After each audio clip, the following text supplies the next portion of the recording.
Welcome, Amanda here with Crafting with Amanda. I'm so glad you stopped by today. I have been struggling to find my Mojo. I don't know if anybody else has that issue. I'm sure part of it is just my stuff is all in new places. I don't have everything put away yet, but today I finally felt like things were coming together. So earlier in the week I had been working on my project for the Makers with Heart video. Mine comes out Sunday, but Dawn's came out yesterday and Julie's Thursday and Jessica's on Friday, so be sure to check them out.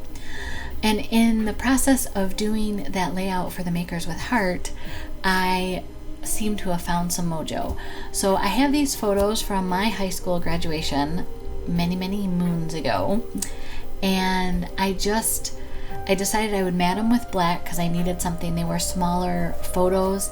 The biggest photo I believe is 2.5 by 4. Then I have two more that were 2.5 by 3.5, and then the smaller ones are 2 by 3.5, or maybe even 2 by 3.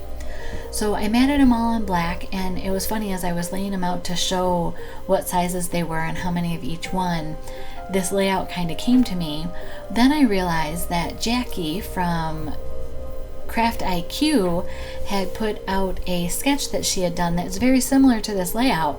So I went ahead and went on Facebook and found her sketch challenge for August and went, oh, this is perfect. I can add some more square papers. I went and pulled some embellishments from the old compliments, from the school days compliments, and also from the Hope and Faith promotional kit that we just had a couple months ago, so that the craft paper kind of background would work with this paper. I'm using Crisp Air papers, by the way, which is in the new seasonal book. And if you haven't seen the new core book, it is one of my all-time favorites, by the way. Any order that you place will get you both of those books sent to your home with your order. So I went and cut. The blue squares were left over from my project for Sunday, but these orange squares, which is in the paprika color from the Crisp Air paper pack, I cut down to 1.5 by 1.5 inch squares. And I'm just trying to audition what's going to look right here, what I kind of think will help the flow of the page, and obviously I'm working in threes. I'm not feeling the title. This is where Jackie had the title on her layout, but I'm just not feeling it there. So I'm going to move it to the middle. I'm liking that. I grabbed the stars. This layout, like I said, came together very quickly. Once I was kind of looking at the photos and decided to do craft paper or craft colored embellishments from those sets that I was talking about, I pull things out and put them on this little cutting board that I have. And that's then what I pull from for embellishing.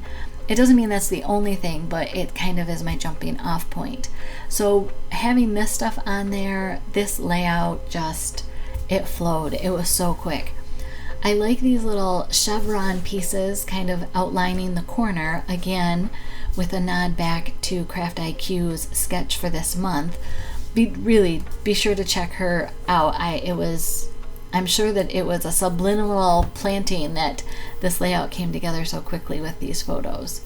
So now I know that this is the direction I want to go in, and I'm not going to have you watch me glue everything down, but just to kind of give you an idea, what I do is I pull the stuff out from underneath so that I'm gluing the bottom stuff down first, so that it mostly stays in the same order. As we get down to the lower right corner of the layout after gluing it down, I did move the one photo up to kind of bridge things better. And then I grabbed, these are the enamel dots for the Crisp Air collection from Close to My Heart, and I'm just trying to figure out where I want to audition them on here. I decided that I would try now to group 3 of the 3 different size circles in the Sundance color by one group of stars, do that same thing by the other group of stars, and then there's a whole nother sheet that I could have pulled from to get more of the circles if that's what I wanted to do, but I thought it would be fun just to add one of the Sundance hearts on here, and then as I was auditioning it, I really wanted to highlight this photo. It's of a friend and I who sang for the high school graduation. We had auditioned for the opportunity to sing, and the director put us together and did some duets for us so that we basically were able to sing at every ceremony. Here's how you can connect with me on social media. Like I said, be sure to check out Jackie at Craft IQ if you want to see the layout that inspired this. And then if you haven't subscribed to my channel, you can press that red subscribe button. Here's another video you may be interested in. Blessings.